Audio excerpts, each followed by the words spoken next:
Welcome everyone to the Shut Your Mouth Lounge, episode number 54. It's me, I'm Alex, and I got here with me one Addy. Hey, Pink has dropped off the face of the earth and probably been abducted by the CIA or the FBI or something. the Ice King. Well, I wasn't gonna make it make it fucking racist, Addy, but you had to go and do that. What do you mean? Oh, The Ice King from Adventure Time. Oh yeah, okay. Oh well, I guess I misunderstood. There's no way Addy meant anything by political by that. Oh man. So today's gonna be a shorter episode because there is a fucking non-existent list of topics. Because either there was no news this week, or no news for nerds this week, or I just suck at noticing the news, which I'd like to think I don't, but who knows. So, today we're shooting for a short-ass podcast. Hope, probably. Who knows? You can't predict these things. Sometimes it just goes longer than it deserves to, longer than it needs to. Yeah, let's go for a long. short podcast, a 15-hour one. Unreasonably long, and just way too long. The editor is scared. So, And by the editor, he means himself. shut up. Or the paid editor, John. So, one of the only two news topics we got, apparently, Solo. You remember Star Wars Solo? I remember hearing about it, yes. Han Solo giving his own solo movie. Yeah, I know, yeah. So, Solo, apparently, should have been contending for the Oscar for Best Score, and someone forgot to submit it by the deadline.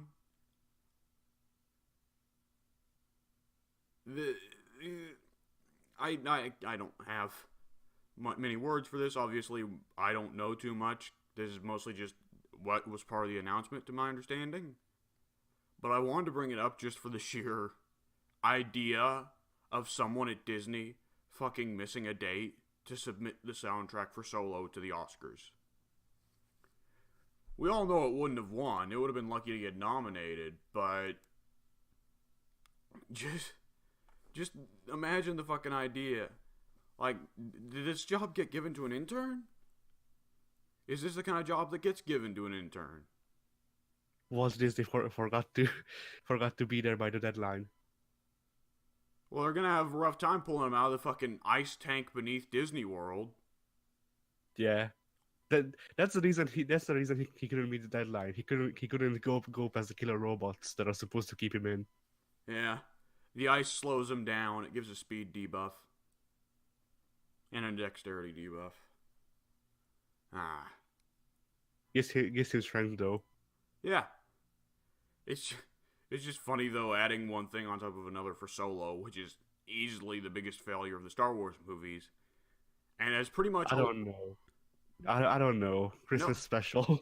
No. I'm not talking in terms of bad. My understanding was Solo's actually pretty good. I mean in terms of just being a failure. Because nobody went to see this movie.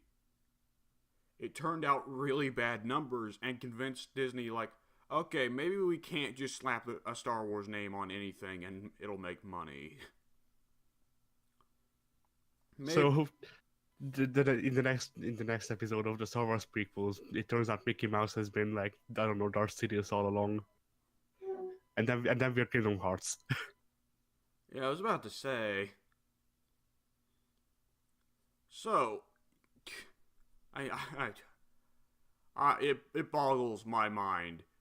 Because this is absolutely something that would get someone fired, right? Especially if, like we said, it's an intern. Yeah. I mean, it's gonna be hard firing Walt Disney, though. Yeah. That's one news topic down, and how many fucking minutes are we into the podcast? 5 minutes. 2. 5 minutes. I'll consider that a success. The other fucking news topic is Street Fighter V is adding ads. Fucking advertisements to the game. Now, it's nothing like throwing your fucking corporate logos on anything, which I think that's what a lot of people seem to assume going in, and that was a natural assumption. And that might be the eventual plan. I've not heard a great deal about this, but right now it's mostly Capcom throwing their own advertisements on everything, which is hilarious and weird looking. Like, it'd be more rational if they were wearing corporate ads, you know? Or just looks weird Yeah, right now. I mean, down the line when Rio will need to release his full potential to beat Bison, he will just need to drink a can of Mountain Dew. I saw a lot of people saying Red Bull. No, is there a character that flies? Well, I mean, I'm sure there's lots that fly through psychic powers. Bison, Rose, presumably Monot. Well, yeah, but there's nobody with wings. No. Okay, next Street Fighter character, Lizard Man, will be powered by the power of Red Bull. Oh, God. Oh, man. So, it's really goofily implemented.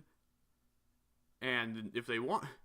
I will say I saw something fairly amusing, and I'm going to go ahead and make a timestamp for it. But if they want to switch to corporate logos, they probably want to change Dhalsim's ad outfit. Let me... Oh. Oh, wait. Oh, no. Oh, yeah! Shit. Because one of the ads is on one of the skulls around Dhalsim's neck, and if you know your Street Fighter lore, you know those are the skulls of children that died from famine. Which child had Red Bull imprinted on their skull? Whichever one Dhalsim wanted. Dhalsim dug up the rest of the body to cover in Red Bull logos. No, Dhalsim killed those children with Red Bull. No, Dhalsim didn't have to do it. Red Bull killed those children with Red Bull. I guess. It gives super... They've been trying to hide it, but it gives cancer. Speaking of freaking stupid ass energy drinks, I'm not sure if it's a thing over there as well, but I want to say it's like Jason Statham or someone like that. Jason Statham? Yeah, advertising hell. I don't think I have heard about that, but I hate Jason Statham, so let me check. It's definitely not Jason Statham. Who the hell is it? I'll choose to believe it's Jason Statham. Might be the guy from Die Hard. That's Bruce Willis. I mean, they're both bald white action stars, but pretty much the same person. Except one's a massive hack and the other isn't. Yeah, Willis is. I looked it up. Willis is doing it. Yeah, I've definitely never heard anything about that. But you do have hell energy drinks. All right. So at its current implementation right now, the way the system works is that if you keep ads on, you will get the same amount of fight money per online match. It only applies to online, by the way. It does not apply to offline in any way. Even online, if you keep ads on, you will get the same amount of fight money as you used to. And if you turn it off, then you get a considerable amount of fight money lost. Now, for the most part, I'd say this is no biggie because Street Fighter fucking strings you up for fight money anyways. But the thing is, there is a definite screwiness of changing the game to make it where they can gain more profit from this kind of thing. Yeah, because Ono's bullshit wasn't enough. We need more money. I don't think that was Ono at all, honestly. What, microtransactions? No, I don't think any of that. That stuff would have been on the marketing division. That's true.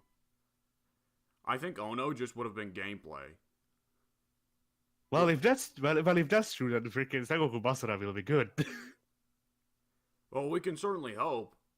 That makes me worry though, because Five probably has the best gameplay after Third Strike. So if Capcom was angry and wanted to get rid of that, it'd be like, oh no, where's this going now? Are we going back to 4? Is that where we're going? We're going back to 1.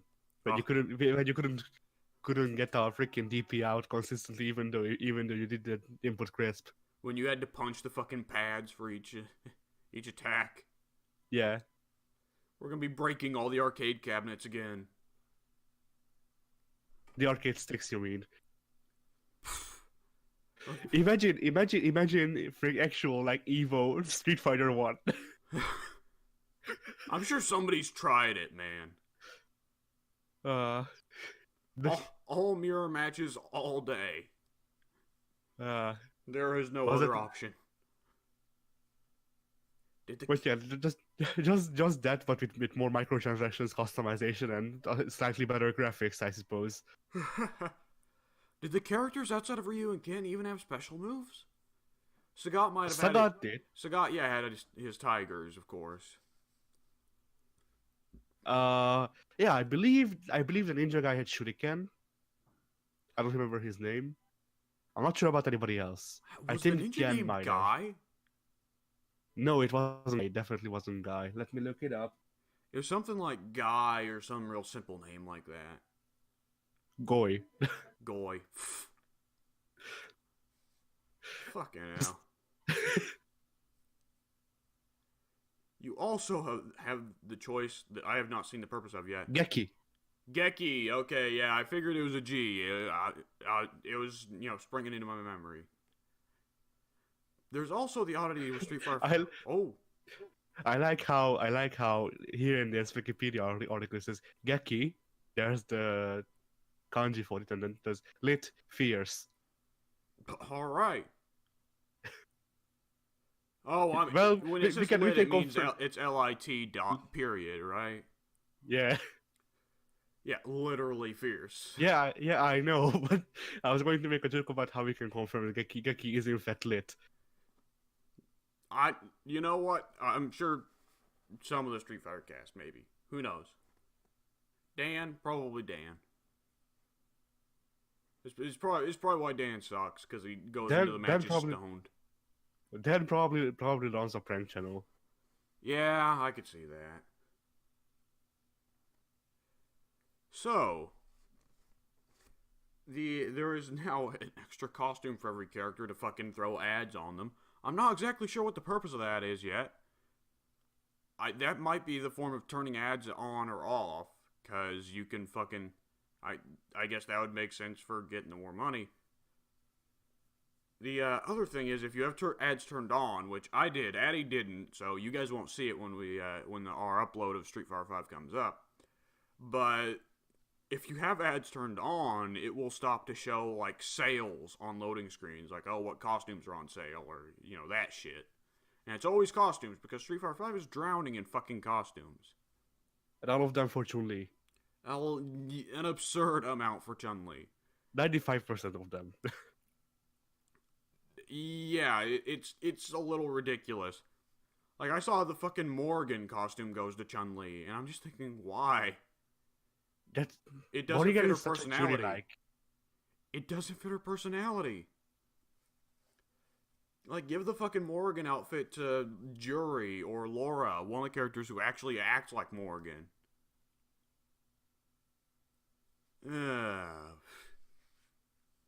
But, yeah, this feels like a thing where I actually...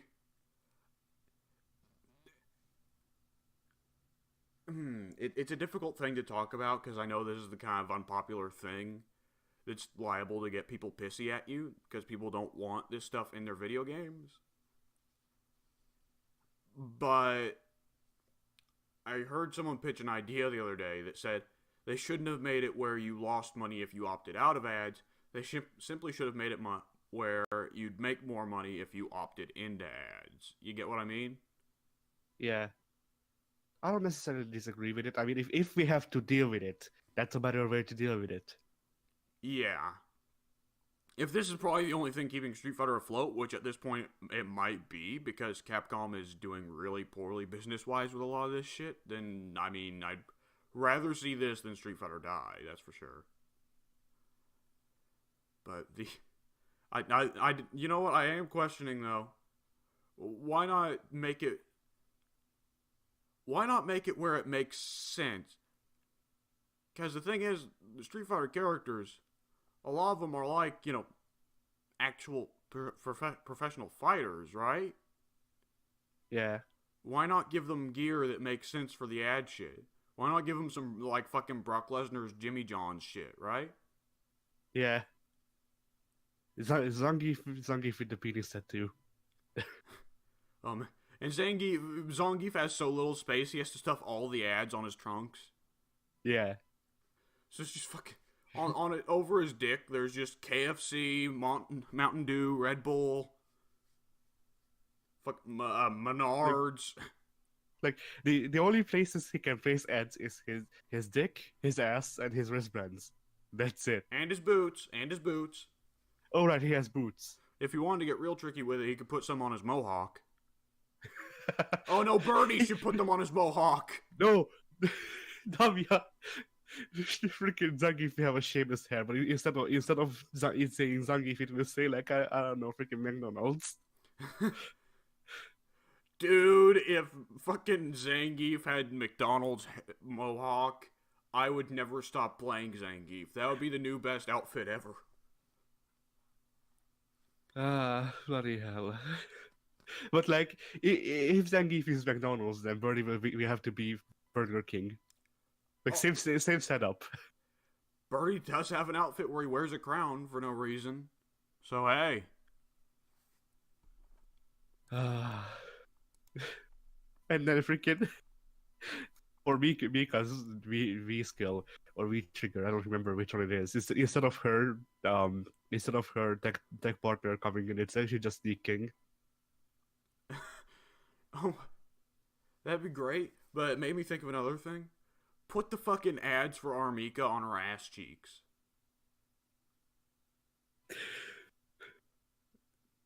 And hang on. When she does her fucking rear view attack, when she fucking does the ass slam, make it so that she leaves an imprint of the ads on the opponent's face. Yeah. Instead of battle damage and blood, this game will have imprinted ads. But then they will have to emboss the ads on Mika's ass as well, so it'll make sense. Now, if only they hadn't taken out the animation of Armika slapping her ass. No, they took it out so they can enhance it with her taking out like a form thing made out of steel and then slapping that on her ass, so the imprint will be on her ass. She's just carrying a fucking stamp with her at all times. Yeah. An ass stamp. Oh no, the Red Bull logo on my ass has started fading from sweat. I better fucking stamp it back on. That's one of the strangest things I've ever said on this podcast. If only we had a fan base to make sound bites. Yeah. Oh man. And now I'm just stuck thinking, what are the more ridiculous ones they can go with? Where would the ads fit on fucking Urien in his Speedo outfit? Because there ain't even... it's not even like Zangief. There's no territory on Urien. Tattoos or... oh man, that would change Urien into an entirely different character, wouldn't it? Yeah. He'd lose a lot of his fucking mystique if he had just fucking... oh man, if he had Bass Pro Shop tattooed on his chest. No, I'm trying to think of the dumbest businesses now. Now I'm stuck the trying animation, to think of the dumbest...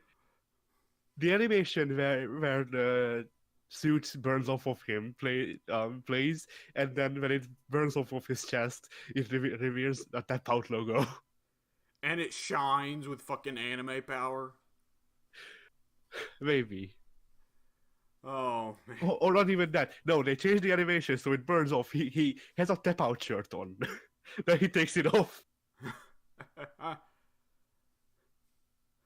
Oh man, I'm on the edge of something good here. I'm on the edge of a great thing, but you're gonna have to give me a moment. Okay. Jury, and on the back of her outfit, a logo for Bad Dragon. I mean, she is big than Ghost GF, so it works. I was just thinking, which character seems like enough of a freak they'd be into it? Like, Jury goes straight to the top of the list after Fong, and I don't want to think about Fong. I don't want to think about what Fong would do with that. It would probably look like his second V trigger. Oh man. What was I going to? Right. Where do we go after the idea of Fong shoving a dildo up his ass? No, Funk would have a. Funk would have a an advertisement on his back or like on one of his sleeves that just says christiansingles.com.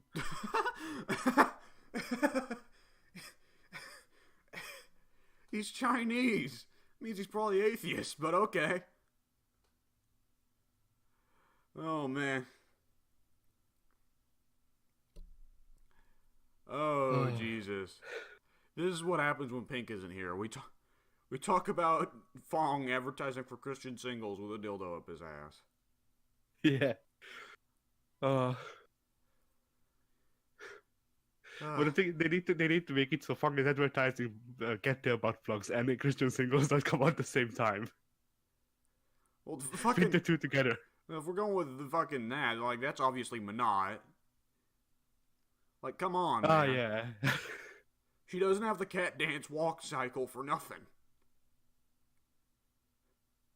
And then it becomes a stage where you're happy your favorite Street Fighter character stayed out of Street Fighter V. Yeah. Thank you, Dudley and Makoto, for not touching this. I was about to say, what would they do to Dudley?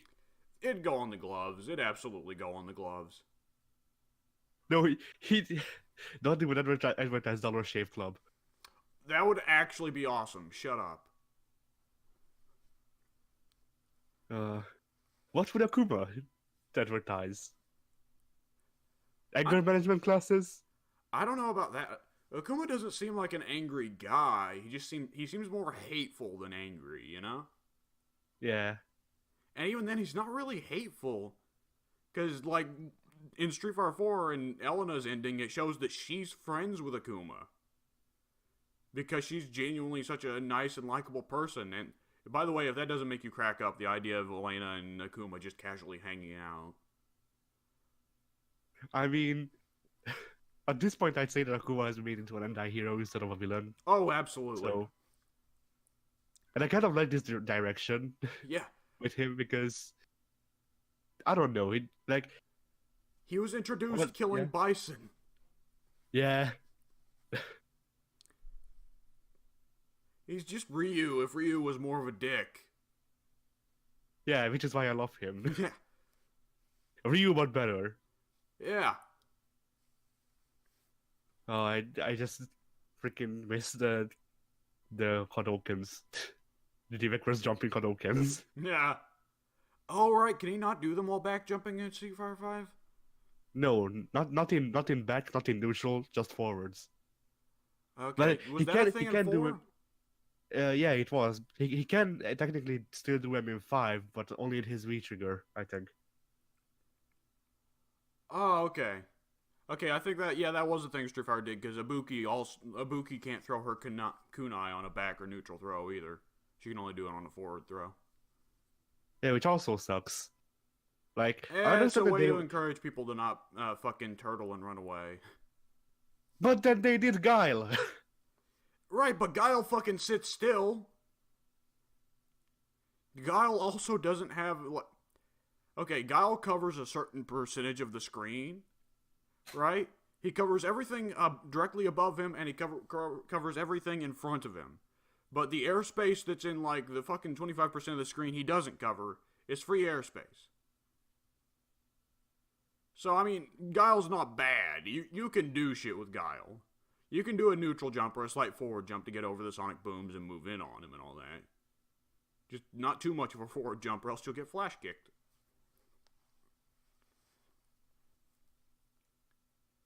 Oh, man. Oh, Street Fighter, how I love you and your fucking stupidity. Also, like, after actually playing Street Fighter 5, I will go ahead and say that the best Akuma so far has been in Tekken 7. Right, but Akuma in 5, if we're limiting it to just the proper Street Fighters, Akuma in 5 is the best of the Street Fighter Akumas. I'm not sure. Well, Well, Yeah, he he does got have the fucking Oni's. overhead that you love. Yeah, I was about to say he does have Oni's overhead. He also got that Uh, parry, that fucking parry launcher, which is interesting. I've never even used it. Oh wow, did you not find? I mean, technically, it's the free week is still going, so you can see it. But yeah, I cool. deleted the game off of the PS4 after we finished recording. Oh wow, that's great.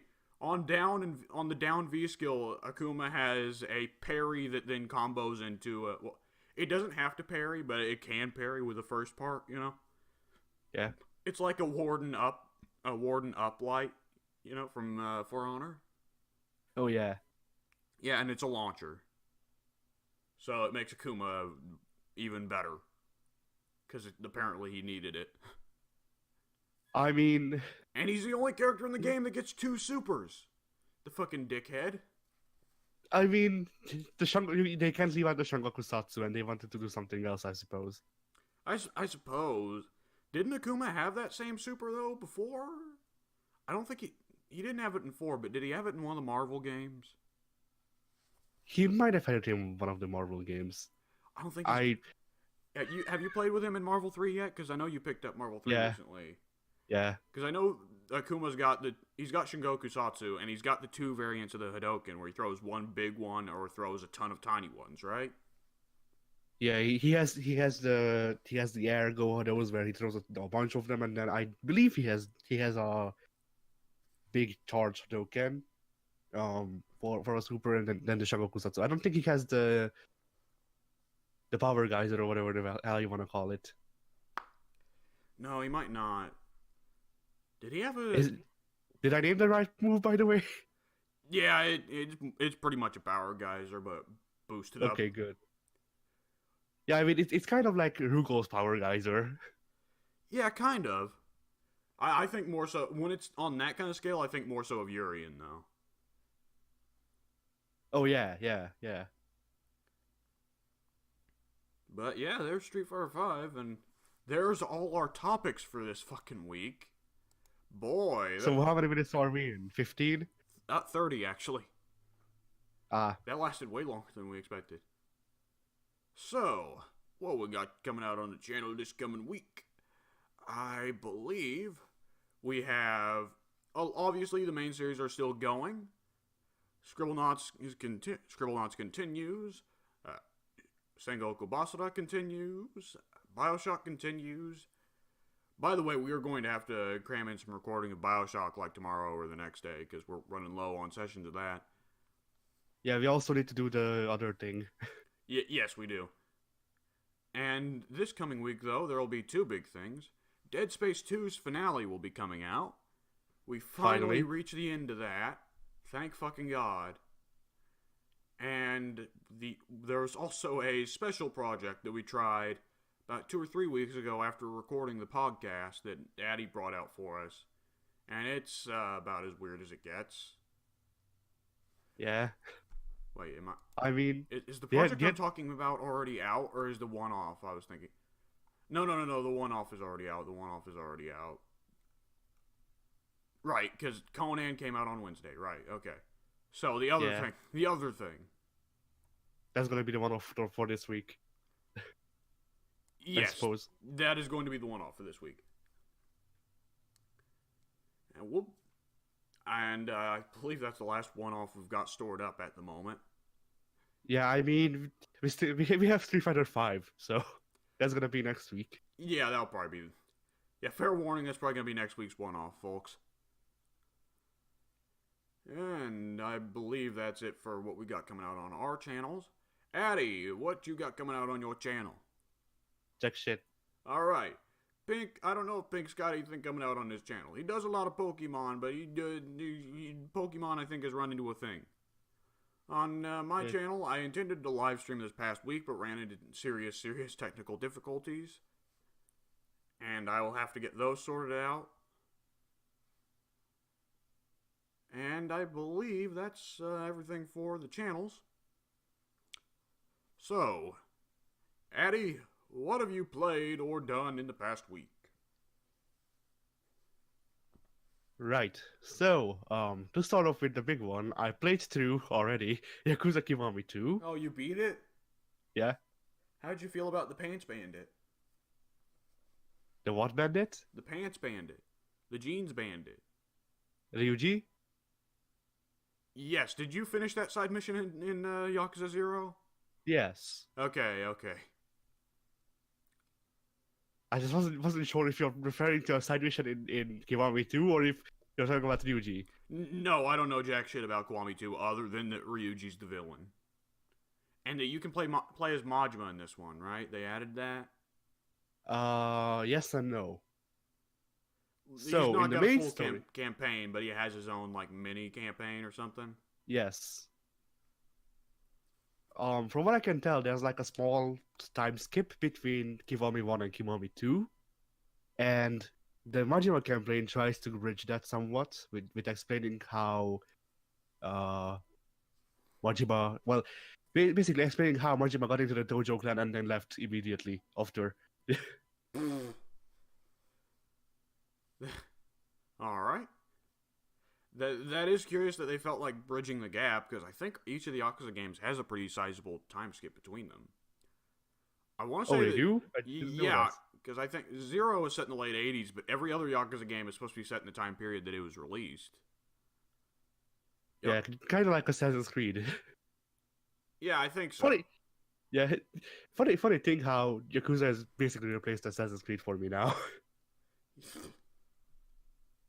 But anyway, the gameplay is fun.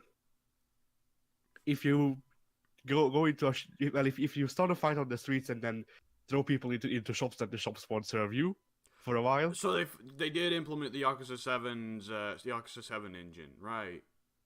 Where you can Give me take the fight 6. anywheres. Yeah, they did. What else is there? Oh, there's no style switching. There's only one style. That makes sense because they were trying to go for Yakuza 7's feel instead of Yakuza 0. You're still talking about 6. 7 doesn't exist yet. Oh. I didn't hear you the first time you said that. I heard gibberish and I just assumed that you said that you confirmed me or something. But yeah. Now Go for ahead. curiosity's sake, is there the same degree of playing around with rag dolls as there was with 6? Playing around with ragdolls? Can you fucking throw people into light poles and shit and they'll flip Yeah. out? Yeah. Okay, because that was some fun shit in 6. Yeah. A funny thing in this game, I'm not sure if this is a spoiler or not because technically it happens during the story, but it's to introduce a side story. Sure, go. So, you do construction work in the game. After you do the first thing of construction, 2 guys walk up to you, threatening you, and one of the guys, I'm looking at him and I'm like, this guy really looks like Keiji Muto, the wrestler. It's Muda. Yeah, this guy starts talking, and he's like, "I'm Keiji Muto." Yep. I remember hearing about that. The great Muda is just casually walking around in Yakuza Kiwami 2, fucking ready to pick a fight with you. And it's and so it's old Muda too. It's not even young Muda. Yeah, because it's old Muda. It's modern day Muda, even though this game's supposed to be set in what, 2005, 2006? 2006. Yeah, Muda aged really quickly and then stayed that way for 10 years. Yeah, and then he's not the only wrestler in the game. The guy who accompanies him is Chono. I don't remember his full name. Now, hang on. If I heard right, after beating each of the wrestlers, you learn their moves, right? I haven't actually run into them on the streets yet. If that's a thing in Kiwami 2 as well, and not just 6. I forgot you skip side missions. I forgot you do that. I didn't skip side missions. I just did the ones that came naturally. I just want to know whether you learned the Poison Spit or the Shining Wizard, man. Not yet. Or the Muda Lock. Not that either. That would be interesting, though. Yeah, it would be. It just instant KOs anyone who's on the ground. But so, after you beat up Muda and Chono, I well, I'm trying not to spoil anything, but whatever. People like freaking Tatsumi Fujinami will attack you, Armbar. and then the you have played Kiwami 1 though. I have not played Kiwami 1. I haven't finished Shit. 0 yet. Okay, so in Kiwami 1, there's an arena where you fight people. I don't think it's in 0 yet. But that returns in Kiwami 2, and you can actually fight wrestlers there as well. Which is how I found out that freaking Okada is in the game. Okada? Yeah. That actually be... Okay, I'm definitely in on this. Congratulations, Not... you've listed two of the only Japanese wrestlers I know. I think Okada is in the game. I remember vaguely remember Okada. I remember like 3 different wrestlers, Japanese wrestlers that I have heard of that are in the game. I can't for the life of me remember them. Who's the Rainmaker? That's Okada, isn't he? Yes. Does he do the Rainmaker? Yes. Okay, that's good. Yeah, the wrestlers when you fight them 1-on-1, their real only move is grabbing you and then doing their finisher. Do they just do that repeatedly? Yeah. Oh, that's silly. Well, from what I can tell anyway, most of the times when I fought them so far have been just them doing their finisher to me once and then dying. So because stun lock is a thing. Okay, so it's a stealth brag. You're stealth bragging. You fucking dickhead. Oh, look at me, yeah. I'm great at Yakuza. Aside from that, there's No reaction. what other? If I don't pay any attention, it will go away. You're not wrong. So,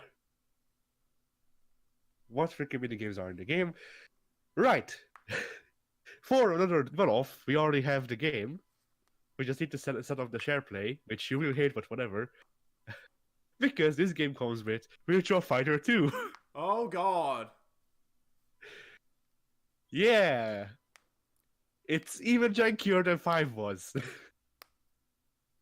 I mean, 5 wasn't really that jank. We were just bad at it. I mean, yeah. But still. Like, for me, how I felt it, there was even more of a delay between when I pressed the button and when it actually appeared. You know? Well, the game's fucking old, Addy. Yeah, I know. Alright. So yeah, as for other mini games, UFO catcher has been nerfed to the ground. UFO character? UFO catcher. UFO You know, catcher. yeah. Oh, is that the crane minigame? Yes. Okay, it's been nerfed into the ground? What are you talking about? I'm Well, only ever you know getting how to get toys for the kid. Well, you know how you know how the camera switches when you go for the second thing. Yeah. It doesn't anymore.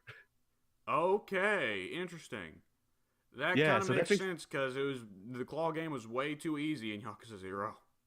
Yeah. If they want to simulate the frustration, they got to make it bad. Yeah. Just like a real Oh, life. right. Another video game that I really that is pretty funny are toilets. I'm sorry?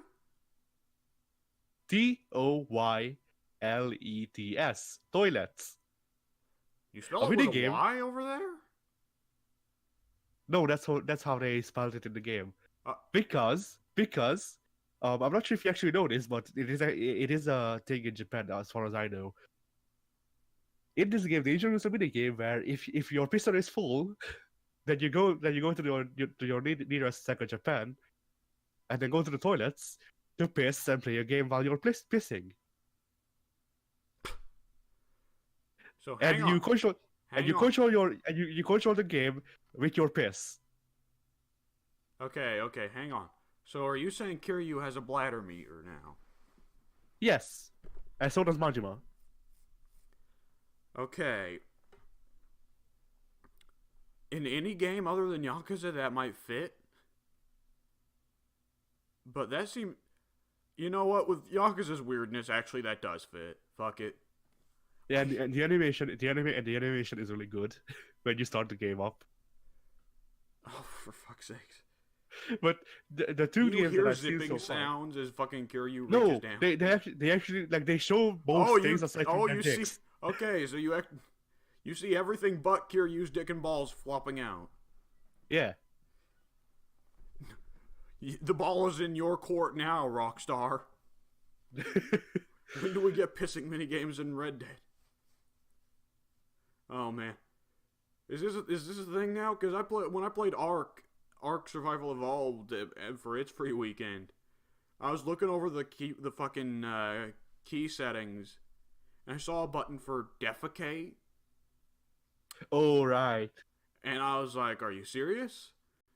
First thing I did when I got in game, press the defecate button, and your character, lo and behold, fart sound plays, and a ball of shit drops out of your character's ass.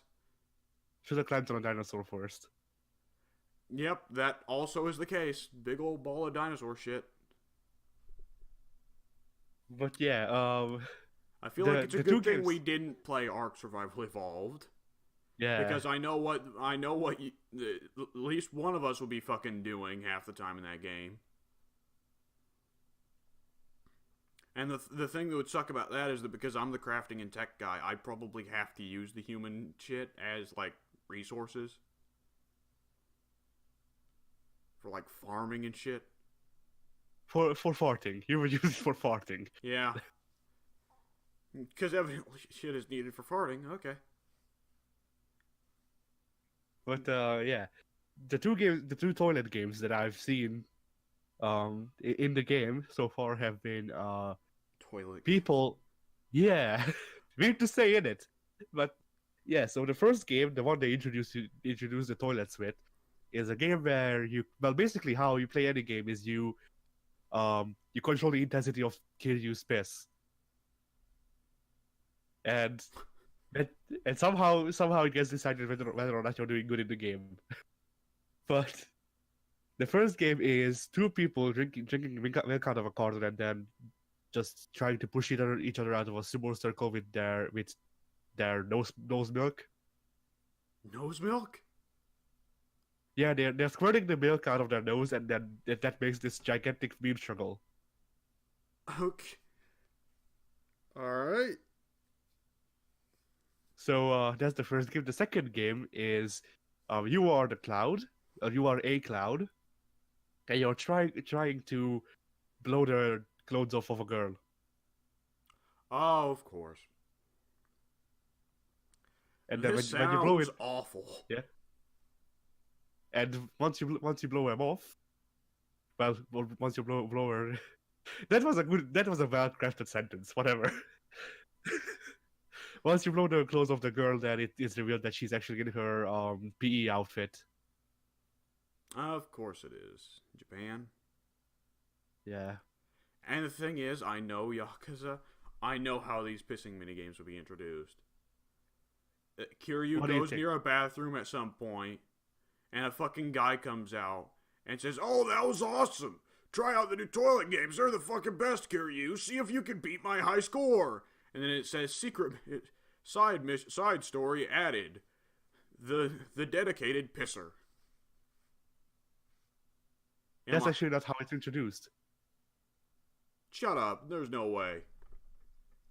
No, how it's introduced is that you meet with a guy on the street, and then he pitches you the idea of playing video games while you're pissing.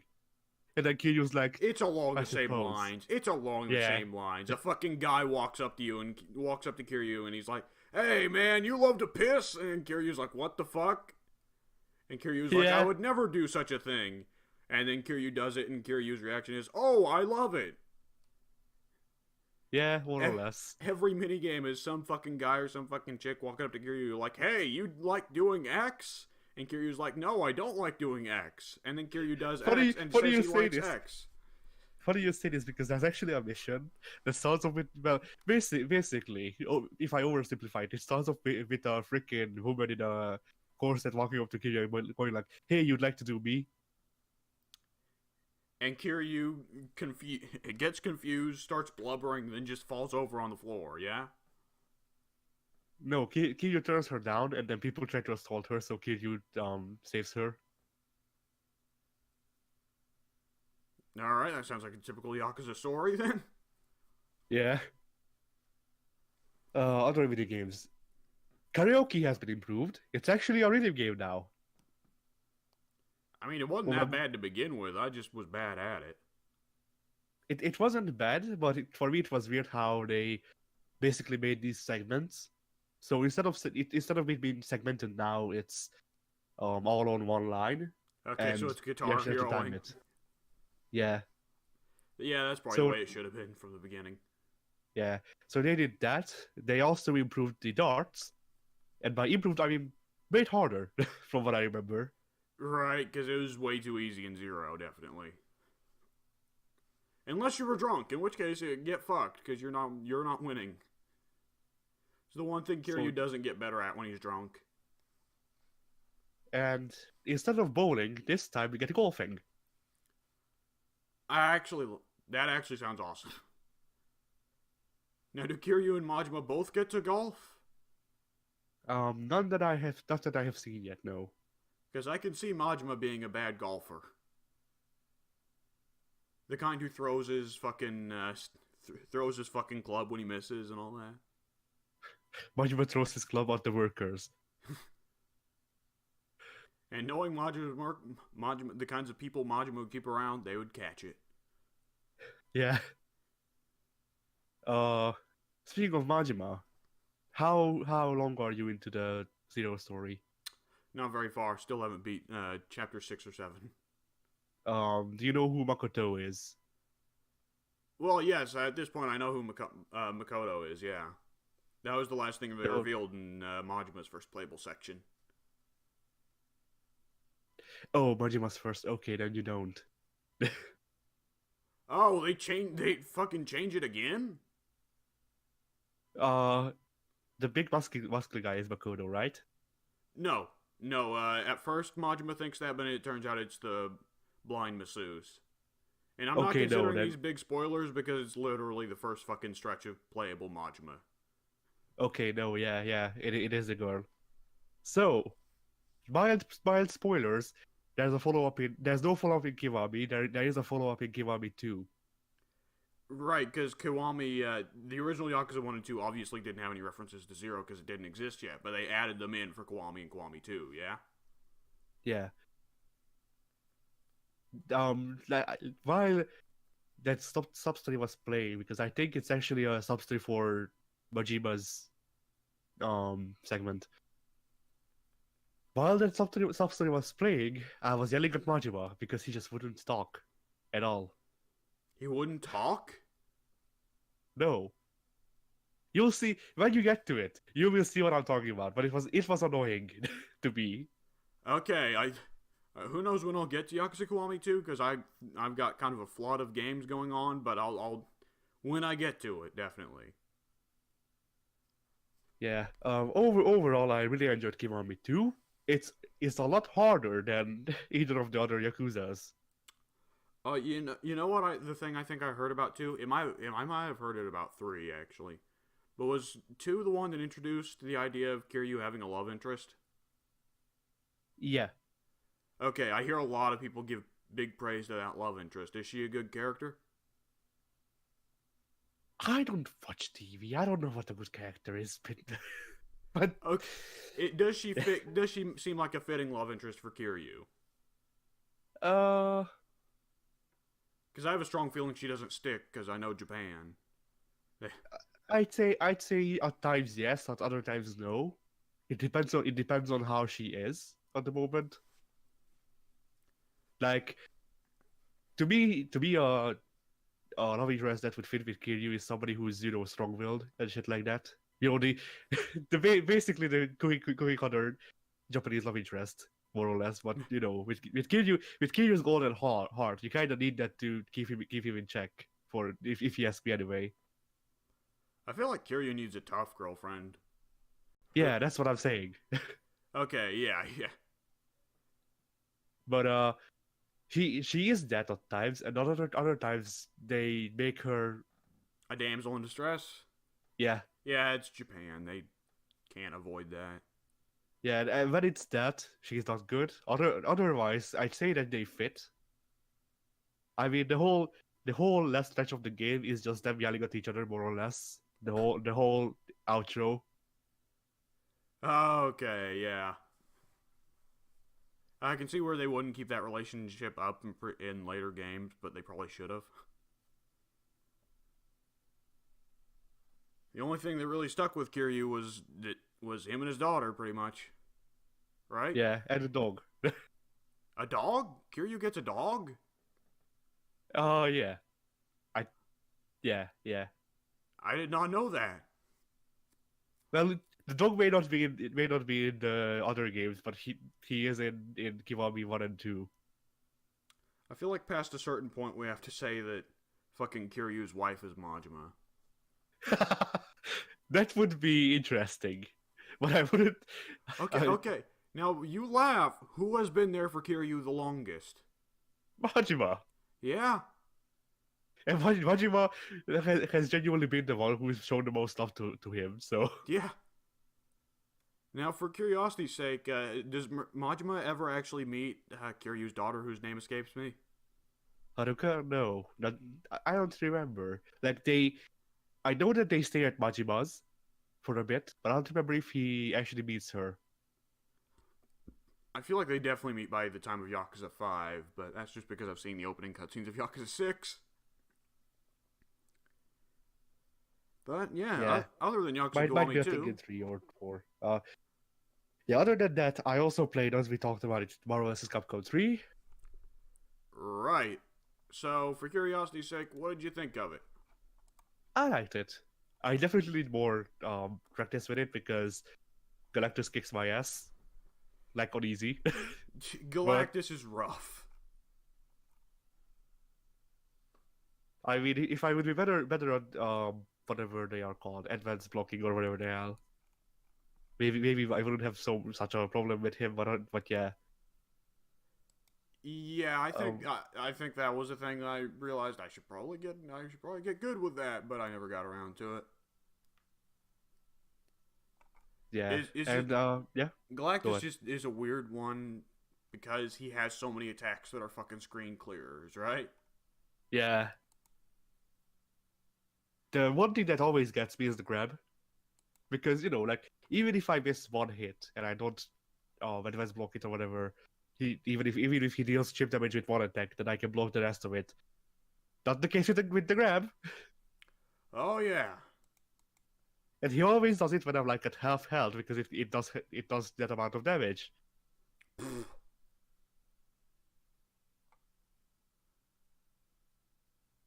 Because yeah, I I'm just trying to go through the game with every character so far because I don't have a team set in stone. Like I I like Akumo of course, but then I like Deadpool. I like his playstyle. I like Rocket Raccoon. I like freaking Hawkeye of all people. Hawkeye's really good. Yeah, isn't his alt costume Ronin as well? Yes, his alt costume is Ronin. Do they give you the alt costumes? Yeah. Oh, that's awesome. That's awesome. Yeah, I Shit. have all of the alt costumes because I got the PS4 version. So I have Cyber Akuma, I have Ronin, I have whatever the hell freaking Ghost Riders is. Ghost Riders might be one of the other riders because I think it's Johnny Blaze by default, but it might go with Classic Johnny or it might go with Danny. Is he wearing like a really tight black and blue jumpsuit? Black and blue. No, I think that's a color. And it's I think do you mean a Fantastic Four thing? Oh, has he got the Fantastic Four outfit? Yeah, it's a color. Uh, hang on.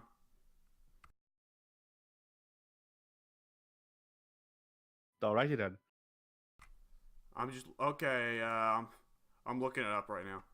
Oh, he does get the Fantastic Four outfit as an alternate color. That's weird. Yeah, I was sitting there like, so I guess he was in the Fantastic Four. He was. It was a weird time where I think the main Fantastic Four had been wiped out. So for a little bit, I, the replacement Fantastic Four was Ghost Rider, Spider Man, Wolverine, and Hulk. oh, oh, Now that's a fucking weird lineup, ain't it? yeah. Like Ghost Rider, Wolverine, and Hawk, I can kind of see together as a band of misfits, not Spider-Man. Yeah, that's the inevitable thing. The other thing is Wolverine works on teams. Wolverine works very poorly on teams, but he works on teams. Ghost Rider and Yeah, Hulk are both known for being awful at working with others. But that's comics. That's goofiness of comics, you know? yeah. So, yeah, we tried those. I tried out, freaking, I always forget his name. The guy with the school mask. Oh, The, Taskmaster. yeah, him. What's his fucking alternate outfit? I think it's just white, but I'm not... Let me check. I think it might just be white, or it might be a different, uh, like, I think it might be neon or white. I don't freaking remember. Let me look it up. Well, I'm looking it up right now. Ghost Rider evidently just doesn't have an alternate outfit, apparently. What an alternate outfit? Yeah. But he does. It's just like a darker jacket, from what I can tell. Well, he has alternate colors. Okay. Taskmaster's alternate outfit is uh, his udon outfit, which is actually probably the best Taskmaster to design. So that was the right pick. Some of those characters, I do not remember their alternate outfit at all. I think Dante and Virgil both just get Sparta. They might. Is Sparta supposed to be like a zombie? Uh, no, that when Virgil's in his Sparta outfit, he always gets the corrupted appearance. Ah, What was so Trish's yeah. alternate? Oh, fucking Trish's alternate outfit was the Gloria outfit when she was in blackface. Oh, Don't ask. that I won't. And I bet Wesker's was his Stars outfit, wasn't it? Probably. Oh yeah. I think it was. Yeah, it was. Because I actually checked his. Yeah, they always give Wesker the Stars outfit. Which, I mean, that makes sense, but, you know. Yeah. Actually, weirdly enough, I don't have a lot of Capcom mains right now. The Capcom mains are, I mean, the Capcom characters are always fucking weird. Because there's characters like Hagar and Ryu that are relatively mundane, and then there's fucking characters like Wesker and Virgil who are teleporting all over the screen, covering the place in projectiles and shit. You know. Yeah. Oh, right. Another character that I tried out that I kind of like is Dormammu. Dormammu, yes. Dormammu is, he's Dormammu. Yeah. I'm gonna have to send you a fucking, video. Give me a moment to mute Chrome so I can look for it. But there's a delightful video that pretty much sums up who Dormammu is. But yeah, I was like basically when I tried out Dormammu, I was like, you know what, I'll make the edgiest team possible. So I went with Ghost Rider, Dormammu, and then I think I actually went with Rocket Raccoon because that I wanted somebody that I liked for sure. And now I actually like all of them, so all three of them. That was funny. Yeah, I'd say that's generally a pretty good setup, especially if you like to play zoning, because though I wouldn't call I wouldn't call Ghost Rider a necessary zone character, but at the same time, I think I'd be wrong because all of Ghost Rider, obviously you already know this, but all of Ghost Rider's normals are ranged moves to some degree. So he's kind of Dhalsim. He's the Dhalsim, you know? Yeah. Dormammu's rep. And now I gotta put it in the fucking description of the video when we upload it. So, I suppose I'll listen to this after the recording. You can go ahead and do that. All right. At least there's something in the video. It won't be 20 minutes. We probably have like an hour now, but whatever. Ha! So yeah. Oh my fucking god, Addy, you fucking wizard. You What? sorceress fuck. You What? said we're probably at an hour right as it hit the hour mark. I mean, what the hell is this song?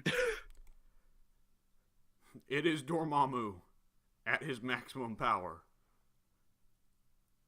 It's also what the sound he makes when you play as him.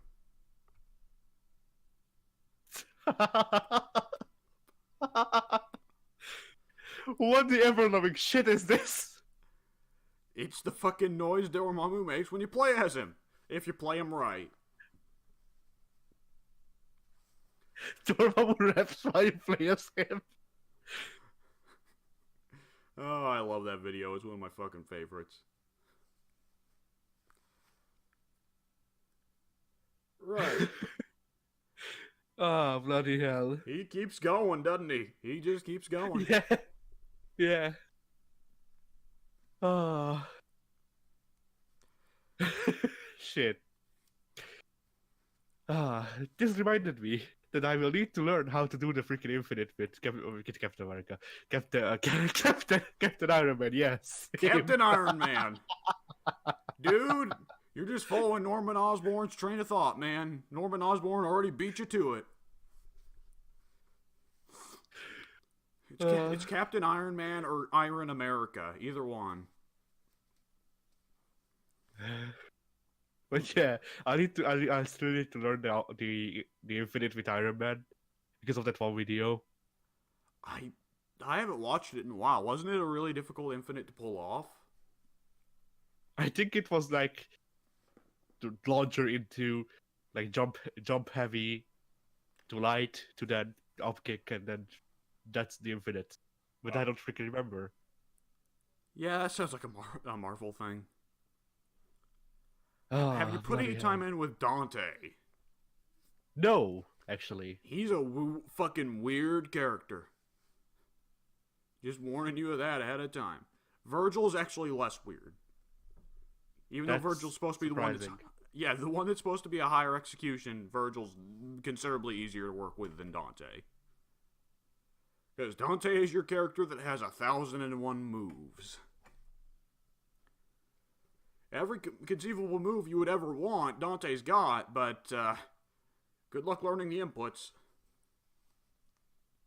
But yeah, so a good memory so far of Marvel vs. Capcom 3 has been where apparently they just put the team supers on one button. Yes, they did. I got Galactus down to like a hit. And then I had a team of Akuma, I want to say like Dormammu, or somebody with a beam super, and then Deadpool. There wasn't a screen. Like, just flat out wasn't a screen. It was all projectiles. That's Marvel 3. Marvel Infinite is more my speed, literally. Marvel 3 is a little too fast for me. But Marvel 3 is not bad. Not by any means. Marvel 3 is really like, it's switching between being too fast for me and being my speed. Which, my speed might be a bit faster than yours just because I play Rushdown every time, in every game. Yeah, that's not my thing, yeah. Guile is not in this game for a reason. Could you imagine Guile just fucking sitting there in this game? No, he wouldn't sit. Instead, he would be waiting to a Shoto with the inputs. And then, if you do a flash kick, then he actually does 3. Dude, you haven't played Chunners yet? Chunners keeps the same inputs. She's still a charge character. Wow. So, yeah, that's real fucking weird. Admittedly, with this being Marvel, you're going to spend a lot more time in the air, and air blocking is a thing. So you can charge in the air a lot easier than you could in Street Fighter, but yeah. Yeah. Have you played anything else? Yeah, I also bought Contra, the arcade version for PS4. The original Contra? Yes. Well, shit. Yeah, it was actually less than $10. I want to say it was like 7. Hmm. But yeah, I went into the settings because there's a settings menu in this one, and there's a very hard difficulty. Ah, okay. So that's gonna be a video.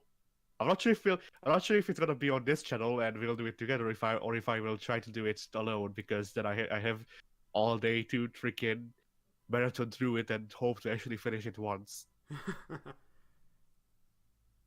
Oh. But yeah, a weird thing that I noticed is that the level, well, it's actually I think level 4, but I'm not sure. But the waterfall stage might be 5 in the NES version. Whatever. Who gives a shit? Waterfall. Waterfall's boss was changed in the NES version because the NES version, it's a guy with arms, and you have to shoot out the arms and then shoot the guy because that's easier. Okay. Not in this game. In this game, he has guns, and Okay. So wait, he does he get a gun on each arm? no, instead of arms, he has guns. Okay. So okay. So he's actually is does that make him easier to fight or harder? Harder, I want to say, just because, um, well, in the NES version, there's this part where the waterfall stage basically breaks in two, and there's an upper and lower waterfall with water just being apart. Or that's the best way I can describe it. That's also what in this game is just one continuous freaking wall. Okay. And so once you climb up, there's still people coming in from down, which was I think in the NES version as well. But like you only needed in the NES version, you only needed to dodge the projectiles, the people throwing themselves at you, and the arms. In this game, it's all projectiles and people throwing themselves at you, which if I just describe it like this, might sound easier, but then you consider that the freaking guy has a gun, and that fires faster than his arm could swing. So I'd Oh, say it's actually harder. so what you were saying here is that we are definitely filming a painful a oh, I don't think it's Japanese enough to count as a painful adventures, is it?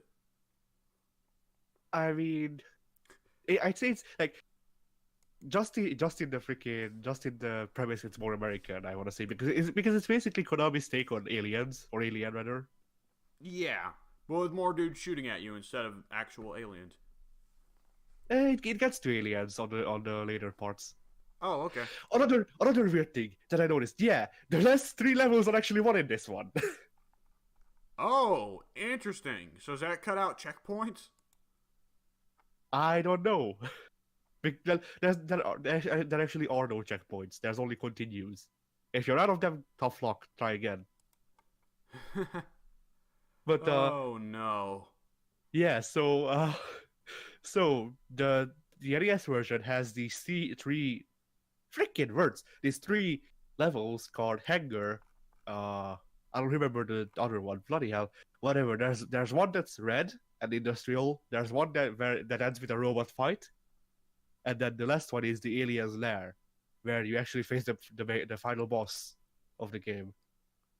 Instead of all that, in this game, there's just a clean transition between industrial to then the guy with the robot or the part with the robot to then the alien's lair. There's no breaking up. The freaking level just continues. I can't. Yeah, I couldn't. I couldn't. It's a good thing you're on that one. yeah. What the hell did I? Oh right, I also bought Darkest Dungeon, and I gave it a try just so I will know how to use the menus. I still don't. I don't think Okay, what platform are you on? Xbox. Okay, yeah, okay. I've played it on PC and it's a lot simpler on there, obviously, because you just click. But I can imagine it being a pain in the ass on Xbox. Yeah, but I don't lose where the cursor is, then it's fine. It's a problem when I do. Oh But wow, it's got a cursor. no, I call the highlight the cursor. Okay, okay. When it's got just a straight cursor, that's when it's really bad. Have you heard about the Sims 4 port for consoles? No, I haven't. Literally just that. Oh, that's awful. It's That's it's the quite literally it's quite literally just the PC version, but with a wrapper to make it so it accepts controllers and draws on an Xbox or PS4. Ugh. Yeah. So there's that. One small part of Darkest Dungeon I played I liked. It seems interesting. I liked how it tells a story while you're going, and the whole tabletop adventure thing feel of it is also a reason why I bought it. I totally agree. Those for my limited time in Darkest Dungeon, those were all pretty fucking great. The, Yeah. So the, it's gonna yeah. the crazy thing about the narrator though is the idea of us commentating, because that means we're gonna be fighting with the narrator. Oh yeah. And what oh yeah. I also like the cast system. I like how well basically I like the casts themselves. I liked how there's a roguish guy who is more or less more guy who fires firearms, but he still has a dagger. Then you have the actual rogue who is a freaking plague doctor. Right. The starting party is the Crusader, the Highway. Is his name the Highwayman? I don't remember. Might be. And I forget the name of the monk chick. But I just called her healer, so what? I just called her healer. So Yeah, that's fair. aside from those, what the hell else did I do? Well, we played SF5, but I think we've discussed that enough. I guess I could do a small mini review or some shit like that on it, but basically SF5, better gameplay than 4, worse probably anything else. Aside from the story, I didn't experience the story. I the new characters, like, I love Jury, but other than Jury, none of the new characters in 4 were really that good. I forgot to take freaking the characters and the gameplay apart.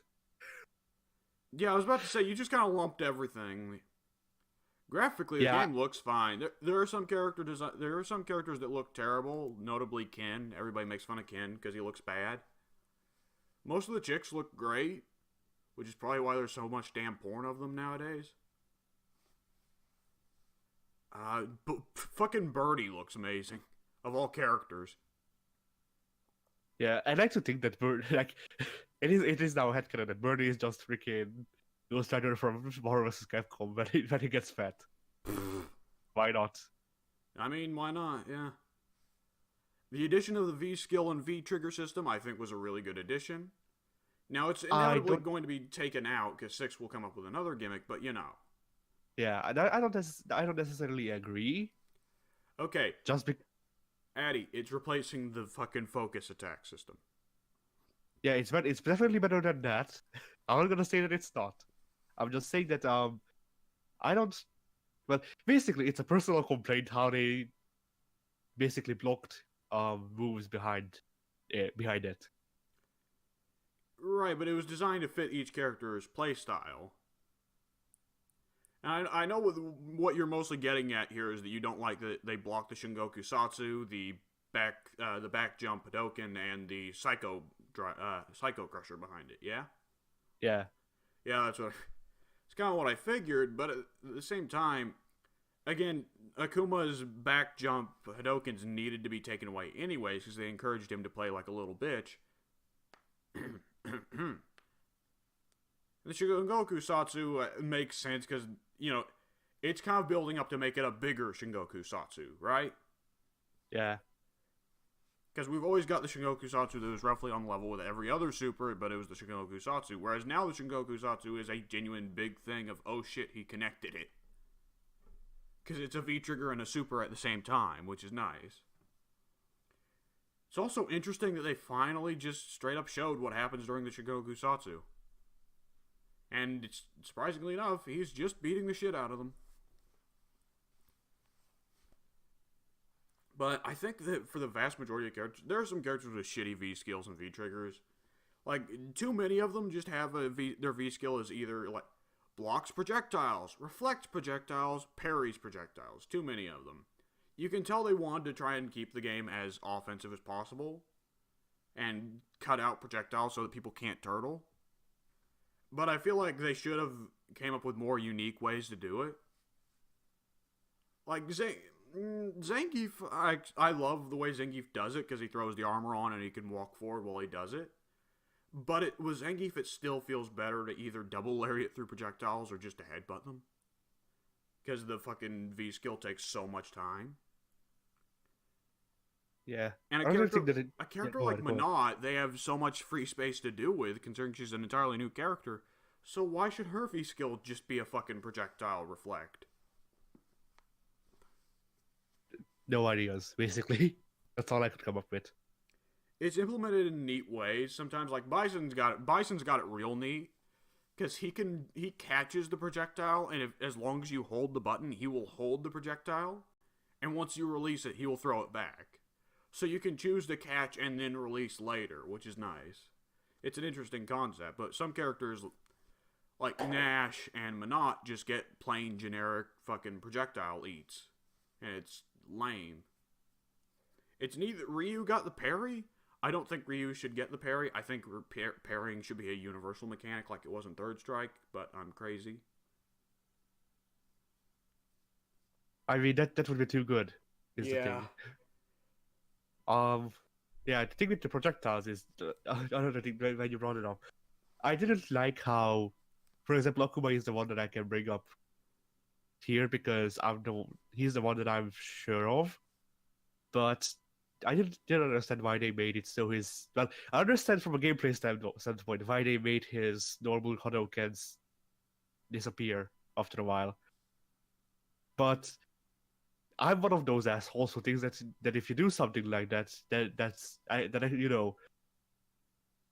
changes the character a lot, then you should put it in the lore. You should explain why. I think you should do that as well, but I don't know what you're talking about. The Hadokens disappearing. He doesn't get the Dan thing where his Hadokens have a limited range, does he? He does. Okay, on which one? On his regular one or his big one? The regular one. I'm fine with that. As long as the big one still got the range, then I'd say it makes sense enough. Yeah, the fire one still has the range. The normal ones don't, and it's like, I'm willing to say that Akuma's just like, oh well, he's not bothering as much with those ones. Those are ones he just throws out. But then make the animation faster, or make it one-handed. Just do something that would explain why. One-handed would be neat, but I think it'd be taking too much from Akuma's brother. What's his name? Goken. Yeah, because the one-handed regular Hadoken is kind of Goken's thing, you know. But then there's the thing where he does a normal Hadoken. It's still the same as he did, 20 years ago, and it just disappears before it reaches the guy. There's no role explanation. There's no his power is dissolving. There's no There's no he's giving up. Nothing. It just disappears for no reason. I don't know. If they went with the thing where Akuma is getting weaker and he's trying to ignite his fighting spirit again, or whatever the hell it is that he does to get stronger, and that's why his Hadokens don't reach, but he has new moves, then I could accept that because there's actually something in the lore saying why he doesn't do Hadokens that well anymore. I am perfectly, for my part, I am perfectly comfortable just with the idea that the fire one is his one that's actually supposed to be a range tool, and the other one is just the little Hadoken he throws out. But here's the thing, as I've said, I'm fine with it on a gameplay standpoint. It just doesn't leave me alone on a lore standpoint. And it's a tiny thing, though. It really shouldn't bother you that much. But it does, because I play fighting games for the lore. I play games for the lore. If you don't explain in the lore, then it's a shitty freaking change. Okay, if we want to run into the issue of Street Fighter lore, fucking how does fucking the Bruce Lee guy? Fei Long. Why do his legs light on fire during a Shoryu and no other time? Is that explained? No. Like, It's I a bit. wouldn't get that much anal about Street Fighter's powers because they are so ill-defined to begin with. The... whatever. But the V-Skill system, to get back to that, it just... I love how it works with certain characters to make them play how they should. Because there's nothing better than playing as Birdie and just sitting there and stuffing your face anytime you can. Oh, look, it's a blank spot. Time to eat a donut.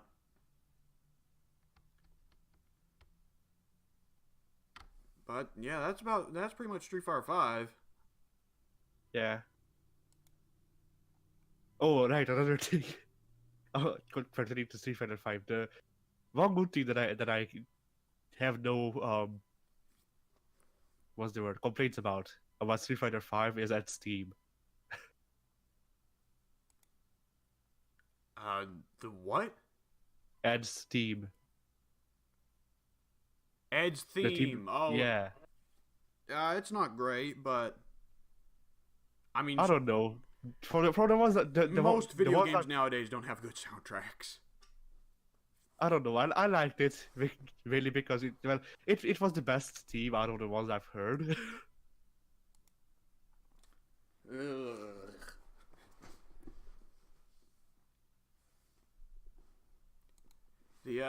Well, is there anything else you've played this past week? Oh right. I played a couple of games of Rainbow Six Siege with Pink, actually. Oh, Yeah, it got me enough money to buy Echo. oh shit. So Yeah, yeah. help me here. I've never been able to determine this with Echo. Echo's little drone. Does it just stick to the ceiling or can it fly around? I've never It been able. sticks to the ceiling. Okay, okay. So how does he do that? Does he just throw it at the ceiling? No, you throw it down on the ground and then you press up and it jumps up on the ceiling. What does it do if there is no ceiling? I haven't checked yet because I literally only played one game of hostage defense against the bots, so I could actually check out his thing. I don't imagine he'd be too useful in hostage defense. Isn't he like Twitch, where he's just got a limited number of shots? I don't know. I haven't actually played as him, like normally. Okay, I was going to ask a ton of questions like, how's his gun selection? But all right. Well, So this gun selection I can actually talk about because, like, I tried out how you actually set up his drones. I tried out his guns. That's it. Then I died. And then I was like, okay, I guess I'll come back to this. did you try it out in single player? Yeah. Yeah.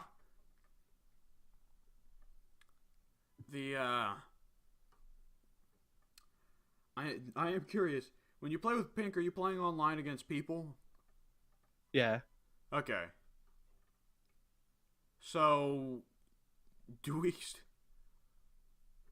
are we still playing in casual or are we playing in ranked? I forget. In casual. Yeah. Yeah. Uh, there was this funny moment where I was IQ. Whole team was wiped. It was a 1v1. Whole team wiped against the enemy Jaeger. And the enemy Jaeger was on the ground. He kept crawling in and out of the room, trying to shoot me. I was outside the window because I never even got to go in before the two teams wiped each other. So it was just us looking into the window and out the window, trying to shoot each other. I just got a random ass lucky headshot, and that's how we won. That's Rainbow Six, man. It's all you need. The other funny moment that I actually remember is when I was Montagne. I don't remember who Pink was, but it was Tower. So we go in with the drones. I jump on a pillar so I can overlook a part of the the walkway or whatever the hell. I I left the drone there. We try to go in through the outside. We go through a window. An enemy is literally right behind us. He shoots both of us. I switch to my drone, and I can see both of our corpses. Like I set the camera up, just so if I would have checked it, we would have seen something.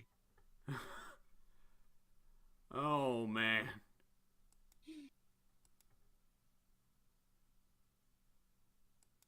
So, That game was also fun because it was hostage and a guy went with fuse and got shot immediately. oh, I mean that's the best way things could go. Yeah. So, oh man, Rainbow Six is such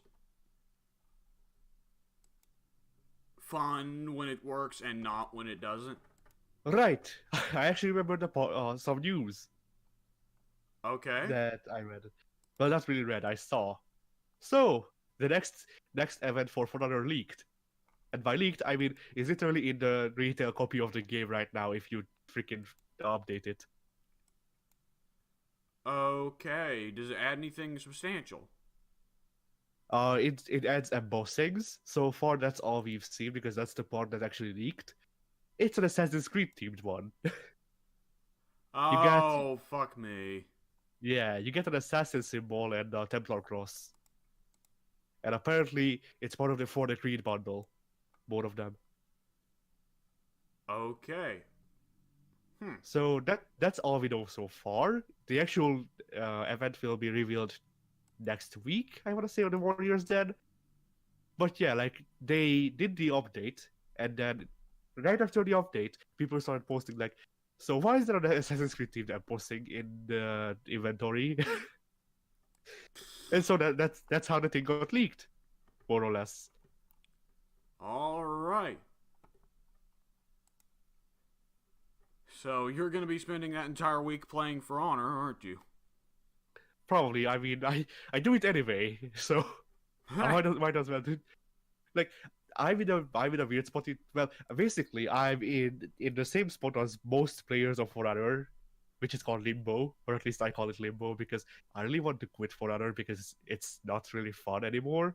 I can't quit For Honor because I'm having some fun at least, but like like I want to play as these characters. I like the fighting system. I like most of the game modes. Well, I like two of the game whatever.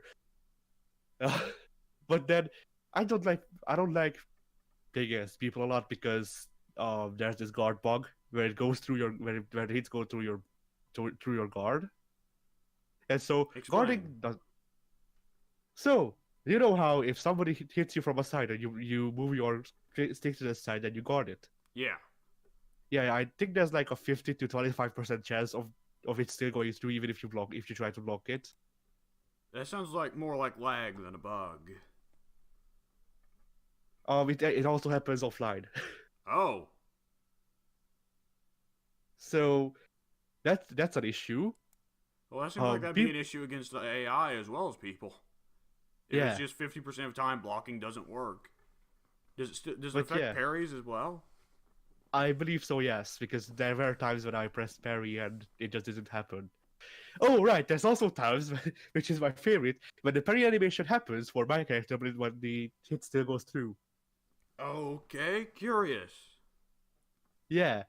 In those times, like I'm not sure if it's actually a parry that I tried to do like late or something, and the animation still triggers for whatever reason. But there are these times where the enemy hits, I press Y because that's my heavy. The character goes for the parry animation, but by the time their heads are up where the blade would have been, the other guy's like sword is on their belly or something. Okay. So yeah, that has been fun. So it sounds like the China update fucked the place real bad. Yeah, a bit, a bit. And then there's also the problem of solo queuing, which is just a Ubisoft problem. So because neither of you freaking play with me, and people just like I I play Breach now a lot because it's really easy. and a lot of experience for the characters that you play as. And if things go well, then it's a close game. Or like there are the times when you get squashed or you squash people. But then there are times when you're an attacker or defense. It doesn't really matter. Either way, it sucks. But people just try to go for the Guardian alone. And that not only does that do jack shit, but it also kills them, leaving them to spam revive. It also makes it so any team fights that might be happening or less of it, or yeah, like I'm missing a man, which is a bit annoying. Oh, oh my god.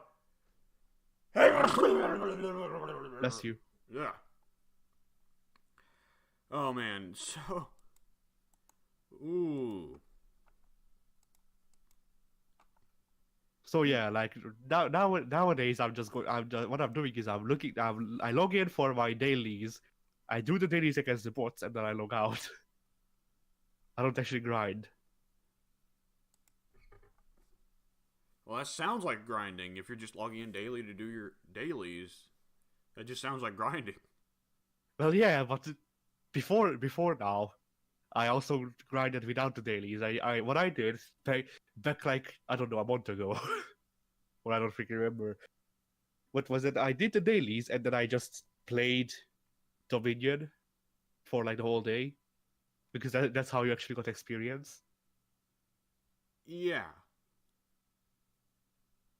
But now there's Breach, so I wouldn't need to grind Dominion. But with Breach, there's actual teamwork needed, and with Randos, teamwork just doesn't happen, and the bots are shit. The bots are just straight shit. So yeah, I just kind of fell off from For Honor myself. The online stuff has trouble holding my attention.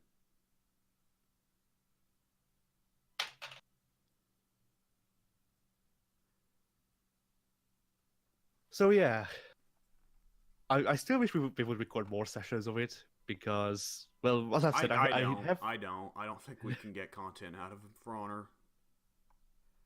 The issue is, like, I enjoy recording the fighting games, but you'll notice when we play fighting games, we all shut the fuck up because we're focusing on playing the game. And yeah. so with fighting games, there's a limited amount of content that comes from showing the game off and the characters and all that. But past that point, it runs into no content because it's us shutting the fuck up to focus on playing, and none of us are really good enough to be impressive. So I think with For Honor, that's kind of the same problem it runs into. Because it is basically a fucking fighting game. I mean, that's another issue. People are saying that it's a fighting game when it's not, but it is, but it's not. Because it can't decide. It should decide to be a fighting game because the fighting game elements do not work with the other elements. Because, like, that's another big reason why I went away. I just wasn't interested in a game that's so focused on ganking. That's so just focused not on gonna your go away. 1v4s. I can't stand that. I absolutely fucking hate it. And it bothers me because in one-on-one fights, I am incredible at For Honor. I brag about being good at lots of games. I'm not good at lots of games. Let me change that. I brag about being good at a certain set of games, and For Honor is one of them. So it kind of makes me sad that I can't play it too much. But I just have no interest in playing it 4v4. And the 1v1s,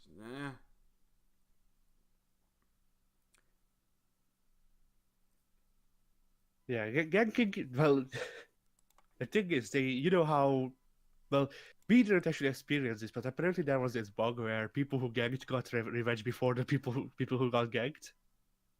So they tried to fix that by removing the stats, and now it's just straight up random.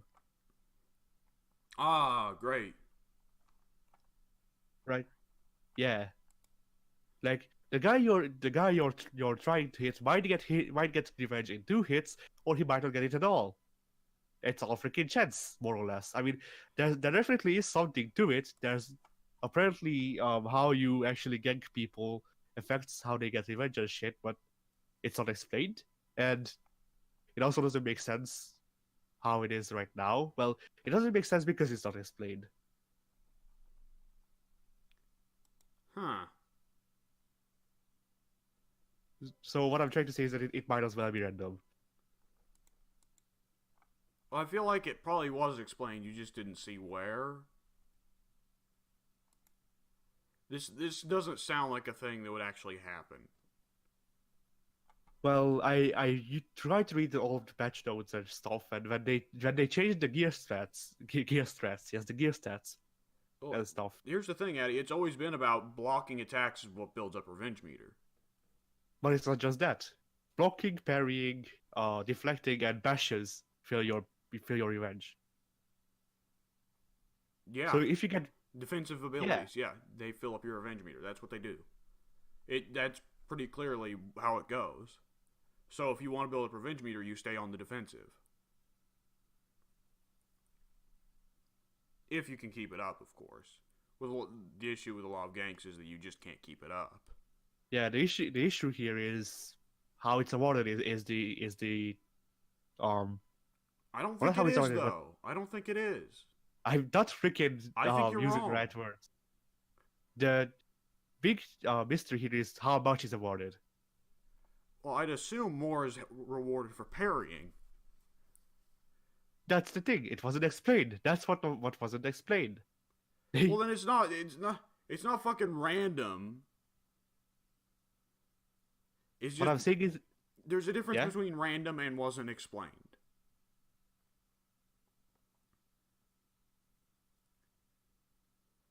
So, have you played anything other than For Honor and everything else you fucking played this week? Holy shit. No. Alright. On my side, I played a lot of games, but I don't feel like talking a whole lot, because I think right now I'm about to shit my pants. So I'm going to try and rush through them. So I played Bayonetta. I finished Bayonetta. I don't know what to think about that game. I absolutely love the cinematicness and the goofiness and the camp and all that shit. And the gameplay, like, I sucked at the gameplay at first, and me being a big fucking baby loser, I blamed the game, and now I'm like, no, it's just that this is the kind of game where you have to spend time getting your ass beat to learn the character's attack patterns, but after that, the game becomes a lot better. And you gotta figure the mechanics a bit as well, which that's kind of a Devil May Cry thing. But it's really fucking good, and apparently also, it's turned out in the past couple weeks that Lady Gaga likes Bayonetta. Yeah. I'm looking forward to the hair costume. The sad thing is it makes way too much sense. Yeah. Oh. Was there a Bayonetta 3? Not yet. It's been announced, but they haven't shown anything off about it yet. Okay, yeah, we know who will make the freaking title song now. Oh, yes, we do. By the way, I did not fucking know that the music that plays during fights is just Fly Me to the Moon, but like a cover. A really sped up cover. Because you know what? You know who's famous for singing Fly Me to the Moon, right? No. Frank fucking Sinatra. Oh. Yeah. I had heard before that Bayonetta's main theme was called Fly Me to the Moon, but I figured it wasn't a cover. I figured they just happened to be named the same. No, it's actually fucking... It's just a chick singing Fly Me to the Moon, sped up, turned into kind of a pop form, used as background music for fights. That was weird. The more I'm spending more time with it after finishing it, I'm going through and trying to find all the secrets. And yeah, this is definitely the kind of game where the more time you spend with it, the better it gets. You know, the more I get used to it. I'd also say this is the kind of game where, have you noticed a thing where you'll play a game a good bit and then you don't play it for 3 months or so, or even longer, and come back later, like even years later, and you find that you're better at it? Yeah. Like the reverse of Rust. Like it feels like sometimes the more time you take away from a game, the more time you spend away from a game, the more the mechanics settle into your brain and become more natural, you know? Yeah. And that definitely seems the case with Bayonetta, where I get better at Bayonetta the less time I spend with it.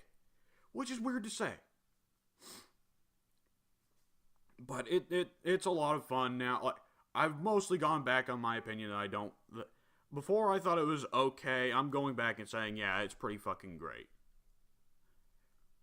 I also put more time into Doom. I'm going to try and go back and finally beat the Doom reboot. Well, it's not a reboot. They're not clear if it's a reboot. It's a reboot if you want it to be, or it's a sequel if you want it to be. I want it to be a sequel. And I'm going through and I'm getting all the secrets, and I'm playing the game on normal, where before I played it on easy. And yeah, that's a game where it's better on normal. It's a lot more, you know, live fast, die hard, you know? That kind of game. And it's the thing I noticed about, like, the difficult games that I love versus Dark Souls. I realized something. You know what's not great about Dark Souls difficulty? Yeah. It is a kind of difficulty that is live slow, die flaccid. You ever realize that? Yeah. Because, like, Devil May Cry, or Bayonetta, or Doom, or even, like, Super Meat Boy, it's live fast, die hard. It's like, oh, I fucked up, well, I'll go back. I won't do that same thing. And that's always the thing with difficult games. But with Dark Souls, you'll learn that lesson. You're going to have to keep it in mind for the next 20 minutes as you slog back to where you died. Whereas Devil May Cry, or Bayonetta, or Doom, or Super Meat Boy, you'll get right the fuck back in there. Get right back into the shit, you know? Yeah. Like, with Dark Souls, it feels like you're fucking surmounting a mountain, right? It doesn't feel like you're getting any better at the game. It just feels like a testament to willpower, right? It feels like a testament to bashing your head against the wall until finally you break it. So that's why I gave up Neo. Yeah. Until we record it. Yeah.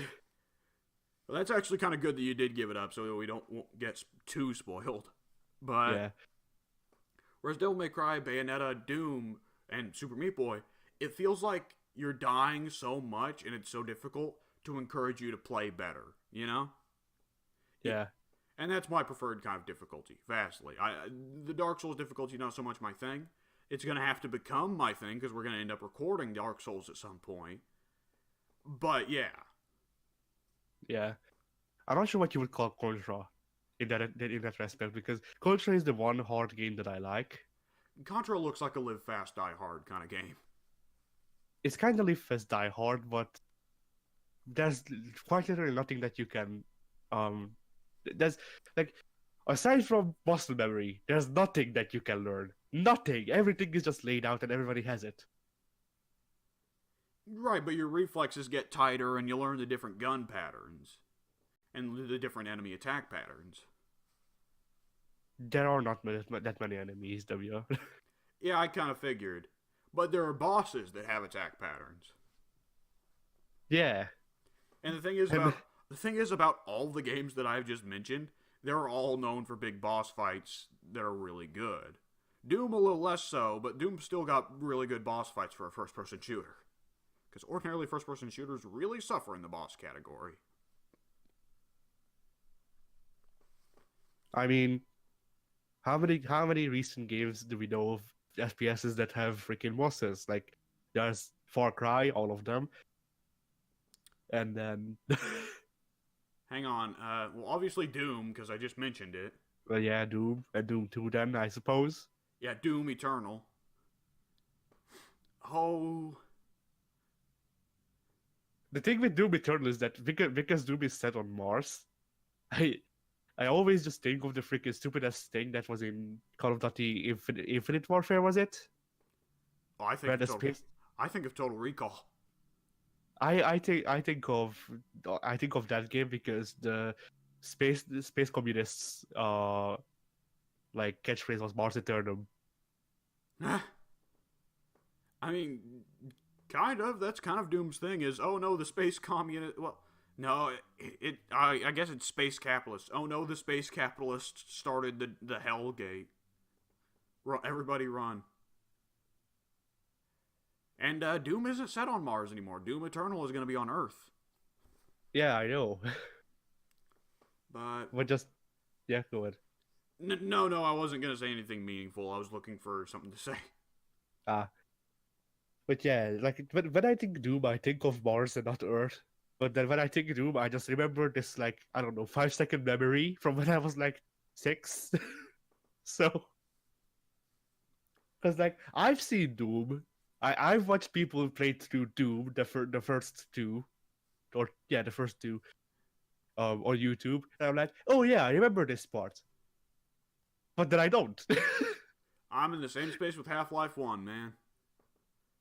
But there, I played the demo for it as a kid, I think. But man, remember when demos were a thing? Yeah, I mean they kind of still are. Devil May Cry 5. Yeah, but Devil May Cry 5 is an oddity, right? Yeah, I mean demos are mostly a indie developer thing now. Yeah. I did put more time into the Devil May Cry 5 demo. That's still really fucking good.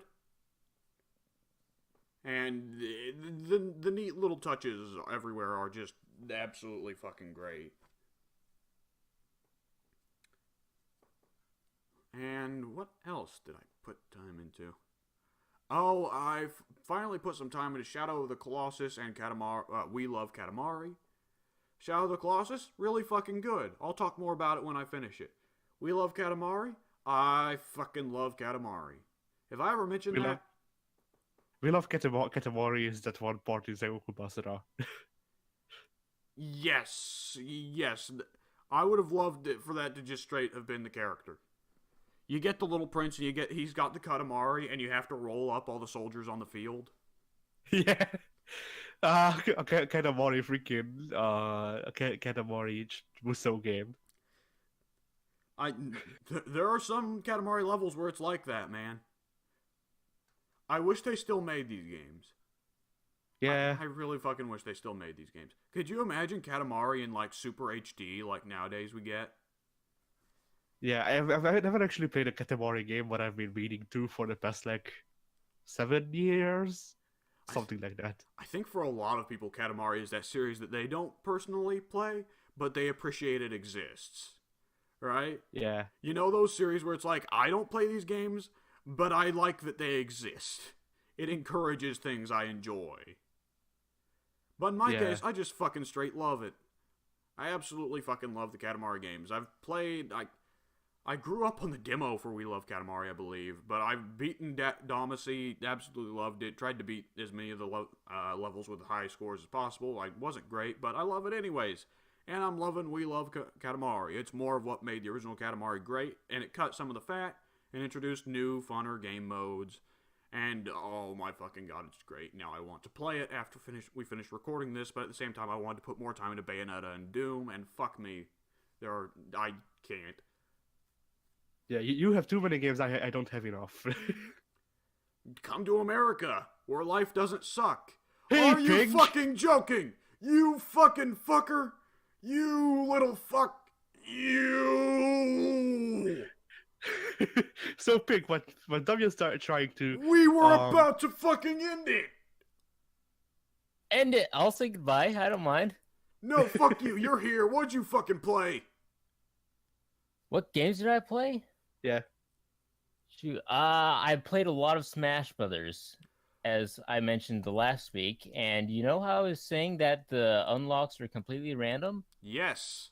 It's very interesting because we went through like half the game with a bunch of random ass Fire Emblem characters and characters like Shulk and Bayonetta. And Luigi was like one of the last people that we unlocked. Oh, don't tell me that. I need my Luigi. Oh, fuck me. Okay, now I want to hear more about the stages, though, because if I heard correctly from you, they just all are straight unlocked at the very beginning of the game, right? Yes. That is madness. I just want to bring this to your attention, Pink. That is just fucking... Annie, warn me so I can set up a fucking timestamp. I thought you wouldn't put it in the video, and people can just look what Shuckle is up. Oh, God. Well, now that's a thing. Yeah. I have single-handedly ruined this episode of the podcast. It was shit to begin with. We've already had a freaking domestic abuse issue with W. Addy, hang on. No, it was saved. You know what saved it, Addy? What? Fong fucking flapping like a bird while he has a dildo shoved up his ass. That's what saved the podcast. Yeah, while his head is advertising single Christians or whatever the hell. Single. Pink, you missed some stuff. I can tell. Yeah, so basically, Pink, you know how the freaking Street Fighter 5 has ads now. I saw something about that. I didn't know they were legit ads though. They're not right yet now. anymore. They're not yet. Yeah. Ah, We just came up with ideas as for what people could, what the different characters could advertise, and it's like there's this guy. Okay, W, get ready the timestamps because I'm gonna be started explaining shit. Oh lordy. Shoot. I'm still looking up the freaking picture. Oh fuck, how do I delete that? I'll delete it for you. I deleted it. All right. So, actually, Should I shoot the timestamp up now? not yet. Just tell me when. I'm ready and waiting. All right. So, Pink, the first idea that W came up with was to have. Oh, blimey! This is not a picture that will work. Oh, Did did you get a massive Google link? Yep. All right, we don't need to say what Fong looks like. The audience will figure it out. I'm not trying to show Fong yet. Okay, that should work. So, basically, W's first idea was to put the timestamp. Hang on. Shoot. So to have her advertise Bad Dragon. oh. You know what Bad Dragon is, right? Yeah. I Yeah, didn't for a so- second there, but then I remembered. So yeah, and then I said that what would be even better is to have shoot the other one. Hang on. Him advertise christiansingles.com on his sleeve. With the dildo up his ass. And he got brought up because I said Jury seemed like the second most freaky character, and I didn't want to think about Fong shoving a dildo up his ass. Yeah. So, hey, Addy, how... oh my god. Yeah, Addy, let me ask you about Smash. Yeah, Smash is pretty good. My main Ganondorf got nerfed to a shittier look. Oh, I like the Ocarina look better. The chin strap beard looked goofy on Twilight Princess. Right. I've never even played Smash, so no, I have played Smash on the 3DS, and that was the demo for it. So Ooh, I wouldn't even know how Ganondorf looked in the freaking the Wii U version. Was Ganon in the 3DS version? Yeah. He might have, but in the demo, was- I only yeah. There was no differences in the roster between the 3DS and the Wii U. Right, that's why they cut out the Ice Climbers. Right. Yeah, the characters that I actually had access to were like, it might have only been Mario or Mario and Pikachu, and that's it. That sounds like a demo roster. Maybe Yeah. throw Link and Samus in there, and then that's probably it. Oh shit! Right, Link was actually might have been playable, because I remember jumping on people and doing the downward slash thing. Huh? Whatever. But yeah, what I'm trying to say is that there would have been no way for me to actually play Ganondorf. Yeah. So, did I hear correctly that they finally let Ganondorf actually use the sword? Yes, he is no longer quite the clone of Captain Falcon that he used to be. Thank God. So his smash attacks will utilize a sword. So what you're saying that Ganondorf is no longer the lowest of low tiers. Right. Funny how they kind of made him his own character finally, once they started introducing all the other Echoes in this game. Yeah. Well, it would be goofy to have an echo of somebody from a different series. Oh man, I'm gonna make Addie real happy in just a second.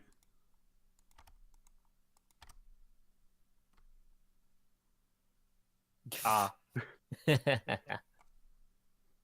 It's your favorite, Addie. It's your favorite. Now you have to play Smash. He muted because he has to go jerk off. no. I'm just because people are moving about in the room. But yeah, I mean, Pink, if you fund me, if you fund me a Switch and a freaking copy of Smash, then sure I will play it. Fund you a whole Switch. Yeah, Oh man.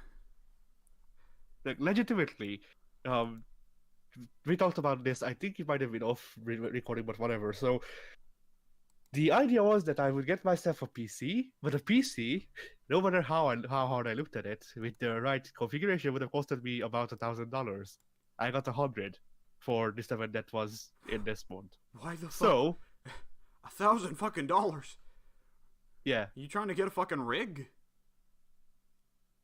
no, but like for actual like for editing and shit, I would need like on at least i3 processor with I think it's two or over 2 or 3 gigahertz without overclocking. I need freaking like 60 gigs of RAM. I need probably an NVIDIA graphics card so the Agato can run normally, so the freaking recordings don't go all over the place. So we wouldn't have shit where I need to resync the video game's audio because a whole 15 seconds got cut out, because that has happened before. So like I'm not even trying to give myself a freaking like NASA machine. I'm just trying to look for something that would run the Agato and the editing software that I use normally, and that would still cost like $1,000 over here, because probably not looking at the right place. But I don't know. I don't know about PCs, so Yeah, stateside $1,000 is rig level. Like, if you're paying $1,000, you should be able to play the newest games on like high level graphics, maybe even ultra level. 4K times 2. Yeah. Because, I mean, that's the whole thing, is that they cost way more than consoles, but they're supposed to be more effective, is the idea. Okay, whatever. yeah, okay. So I looked it up because I remember how much the stuff that I put. Like, basically, I just did a test. One of like before the event happened, we got the prices, and there was a place where you could put put your own PC together from the whatever they had on. So I basically looked at the minimum requirements that I know that are needed for the Agato, and then whatever the cheapest shit was, and that came out to $960 apparently, when converted to dollars. Jesus. Is a lot of that from like shipping and shit? No, shipping was actually free. Oh, you saved an extra 9,000. Oh, Like, fuck. Addie, yeah. Addie, we just have to bring you. Go get out of Hungary. I mean, once again, it's a money issue. Like, I I actually didn't look at prices for freaking America. I looked at prices for Japan because my family wants to go to vacation to Japan. But yeah, Go to a place where the jobs pay. yeah. But basically, the only real issue that's taking me from moving to America is just the money. Like, I don't have no patriotism for no shit. And I mean, can you blame me? You're European, so no, I don't blame you. But yeah, like seriously, I don't know. It's just the money. Yeah, I know. On that depressing note, so I saw somebody mention an amusing thing that has interesting implications for Smash.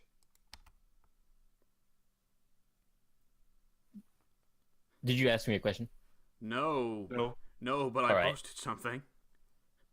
Yeah, my audio cut out, and then you put up the timestamp. I was like, "Uh-oh, what happened?" Oh man. Now, Just a couple seconds ago. now the Persona is in Smash. Does that mean Hitler is canon in Smash now? No, no. Now beyond, this opens another can of worms because you know who fought Hitler? Everyone? BJ you know- Blazkowicz? Goku? Oh! Oh, fuck! Literally everyone. Everything leads back to Goku when it comes to Smash characters. Like, we could get Captain America, but of course they want to do that. Oh, God. Captain America would be great if Hitler was in the game. Yeah. Just do combos on Hitler. Reenact the original but comic then- book cover. But then would it be actual Captain America or Hydra Captain or whatever the hell his name? Hydra Commander. I feel like Hydra Commander would be the Echo Fighter. But it's just the same guy. Yeah! That's So? why it's an echo. Dark Samus is just Samus. Dark Pit Wait, is Dark just Samus- Pit. Dark Samus is actually an actual character outside of Smash. Yeah. Dark Ah. Samus is a Metroid possessing one of Samus's old suits of armor. It's basically Nightmare. Ah, Oh, man. I want to ask so much about Smash, and at the same time I want to ask so little. because you have to shit. Yeah. Yeah, so that's... Press F to defecate. Oh, fuck, how did we get back to that? It just popped into my mind. Oh, no. Because you see, Pink, Damia talked about how in Arc Survival Evolved, if you press F, or I don't remember which button you said. I don't think you even said a button, but whatever. If you press a button, then you can have your character shit. And this came up because Survival at its best. yeah, this came up. Oh. Addy? Addy? He's gone. Oh, no. Addy was about to explain a pissing minigame from Yakuza Kiwami 2. Because he went and bought Yakuza Kiwami 2. And the way he describes it is the toilets have video games built into them in Yakuza. Because I guess that's probably a thing Japan does in real life. Right. And you control the game by having Kiryu piss.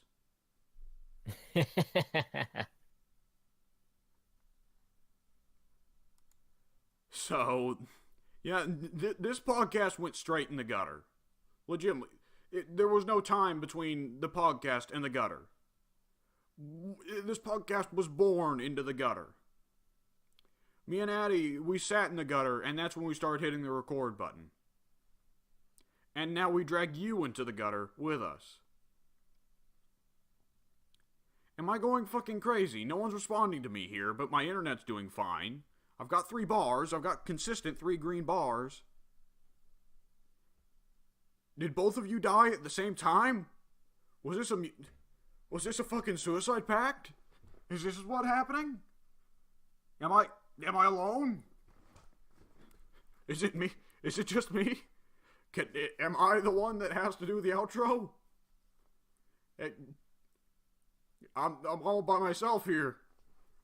Okay. Everyone's dying. Oh god, he's back. He's a zombie. Oh Jesus. I think Addie's dead. Oh yeah, he's dead. Alright. Well, folks, we hope you enjoyed the Shut Your Mouth Lounge episode number 54. And we hope you come back for next week's episode where we'll do the big Christmas episode. The pre-Christmas episode. Oh, nice. We're going to have a pre-Christmas episode and a post-Christmas episode, I'd say. And fair warning, the Very post-Christmas nice. episode, we're probably going to be talking about Smash a lot. And, Addy, say bye. Oh, right. Fuck. Well, folks, we will see you later.